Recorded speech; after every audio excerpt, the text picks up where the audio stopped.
Buen día, me llamo Genesepa y hablaré sobre los sometimientos judiciales romanos.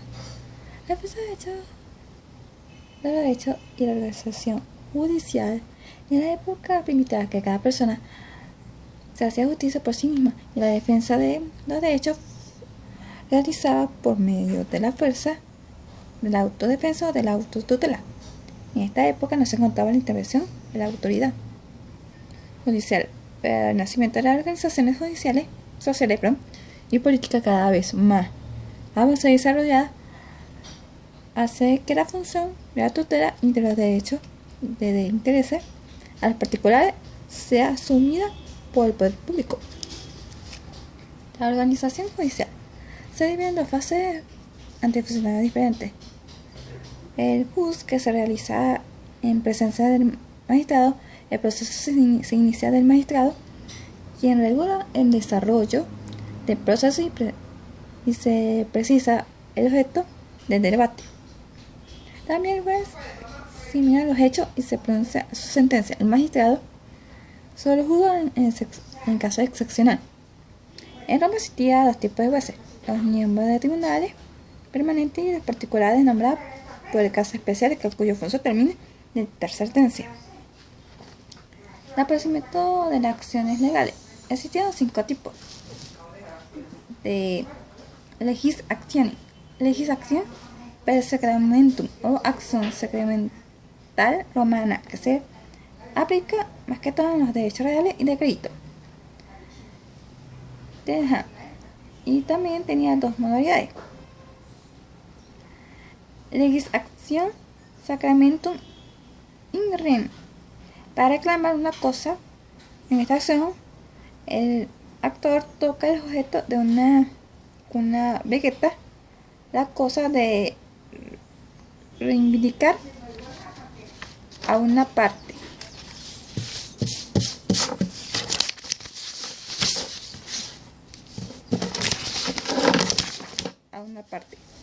Que representativa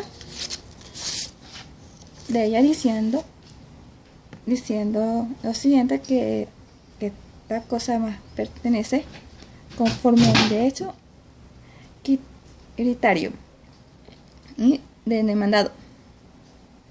Hacer lo mismo con todo el vindicatio.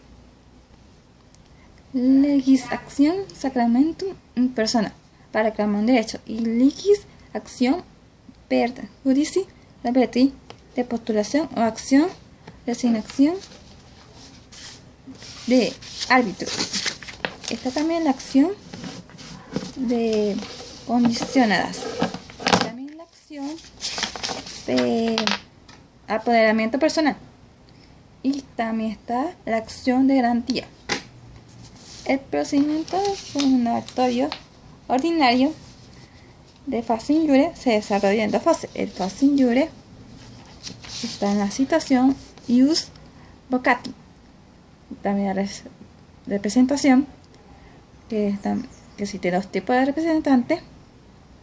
Está el contior, que era un representado que se utiliza cuando conviniera una de las partes. El procurador, cuando interviene en el juicio por imposibilidad de la parte de familias y por un demandado genérico superior. La situación es que el demandante tenía que conocer al demandado de la acción que pensaba entemblar contra él. Podía dar a conocer por medio de una copia o mostrándosela en el tablón del edicto del pretor.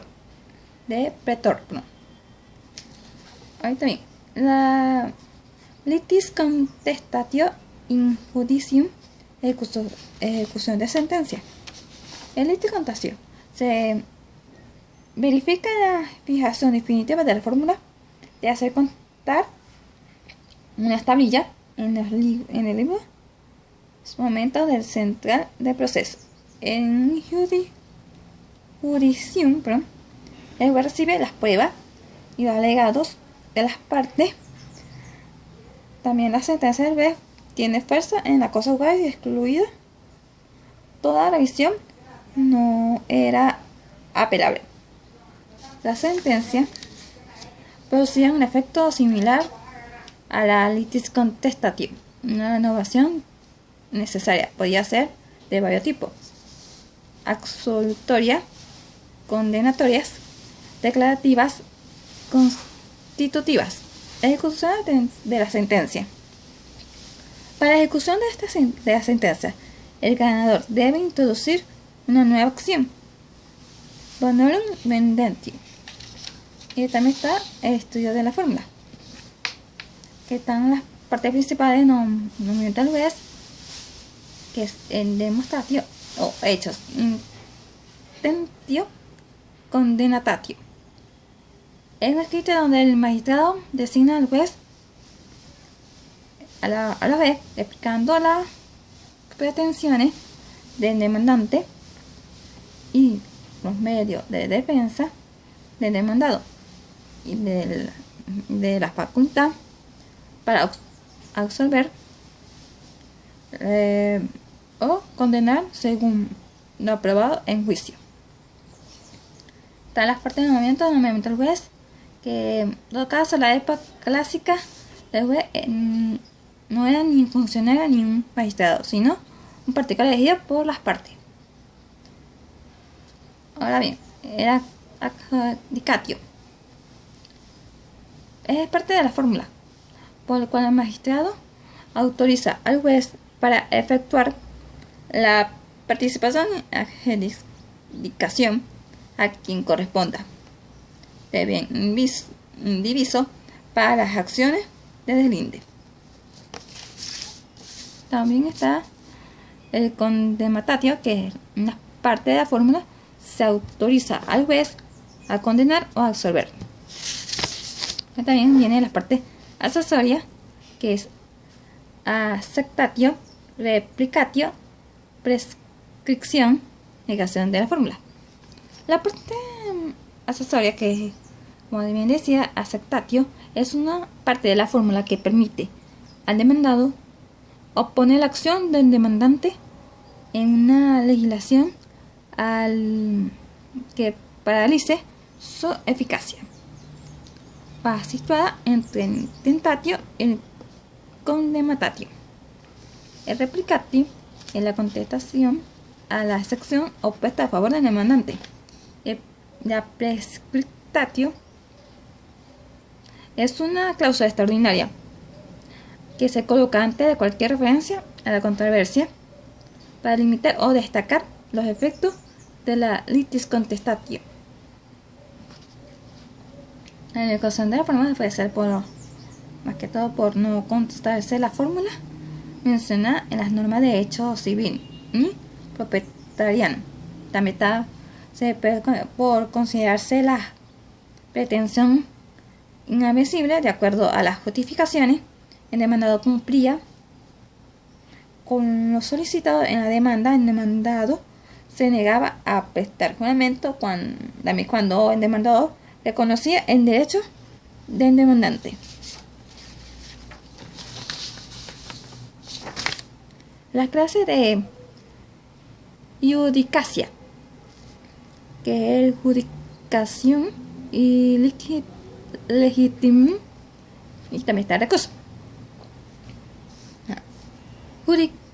La jurisdicción legitimum contaba con tres condiciones: que tuviera lugar en Roma o una distancia no mayor de una milla, entre ciudadanos romanos, ante un juez único, el judicium imperio continens también. Los recursos es intercasio o intervención del magistrado superior o igual un tribuno plebe que oponía a un veto. La revocatio in diplum era una acción intentada por el condenado a hacer anular la sentencia, pero si fracasaba era condenado al doble de valor.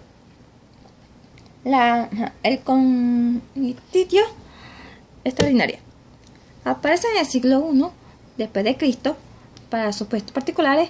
Un ejemplo de estos supuestos eran los Julio César, entre comillas, los fideicomisos, que eran disposiciones testamentarias en las cuales el testador encargaba al heredero a la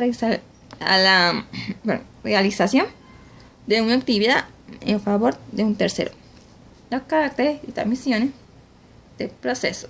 Los organizaciones son los jueces tribunales de la Cognitio Extraordinem.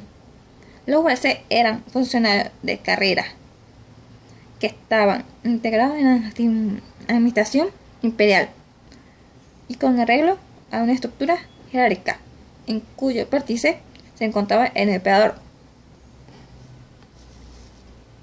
En la Comitación Extraordinariam rige el principio procesal inquisitivo que establece que el juez puede ordenar oficio que se practiquen nuevas pruebas y también puede interrogar libremente a las partes. Los medios de prueba que se pueden presentar son las de testigos, de documentos presentados por las partes, de informes parciales y declaraciones juradas de las partes. Y también las pruebas de presunciones, que las presunciones son hechos en las cuales los ordenamientos les atribuyen determinados efectos jurídicos. Las presunciones pueden ser de dos clases. La presunción iuris tantum son presunciones de hecho en tanto no se pruebe lo contrario, y presunciones de iuris de iure, que son presunciones de derecho que no admite prueba de contrario. El procedimiento extraordinario. El procedimiento se caracteriza en la ausencia de participación del juicio, no se da intervención del juez privado, sino designado por el emperador. El proceso, que está la citación, es responsabilidad del juez y de las partes. Y así en el proceso, el día fijado, comparecencia de las partes y su representante se realizaba en firma oral y se levantaba en acta. El juez apreciaba las cuestiones de hecho, recibía las pruebas sujetando su valorización por los criterios determinados o presunciones que son iure, que no se admiten una prueba en contrario, iuris tantute, que se admite prueba en contrario. La sentencia del juez la dicta en presencia de las partes una vez terminada el litigio, y la apelación puede ser ante el magistrado o un juez superior. Ahora bien, las acciones y las acciones. Definición de acción. Es un medio procesal que el pretor otorga a los ciudadanos romanos para la defensa de sus derechos, intereses legítimos.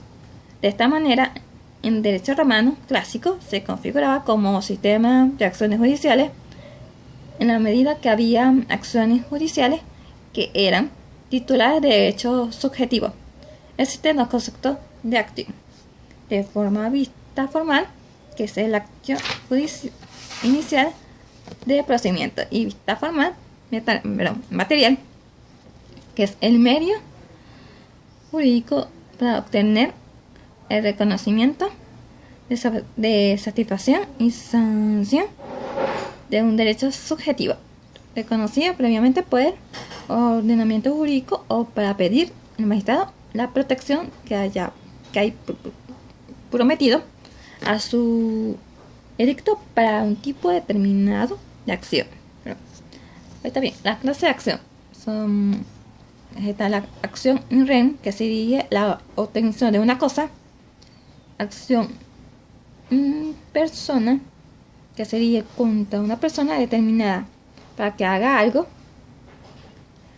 y acción mixture, que son a la vez reales, personales. A través de ellas se persiguen tres clases de cosas: división de herencia, una división de propiedad, aplicación de unos límites, y está también la acción irrestrictible, que son de carácter de persona, que protegen un derecho de obligación, pero tienen eficacia real, porque pueden dirigirse contra cualquiera que se encuentre en una determinada situación. Las acciones civiles se basan en el ius civile, y acciones honorarias son las que concedidas por el rector. También se encuentran 4 tipos. Útil.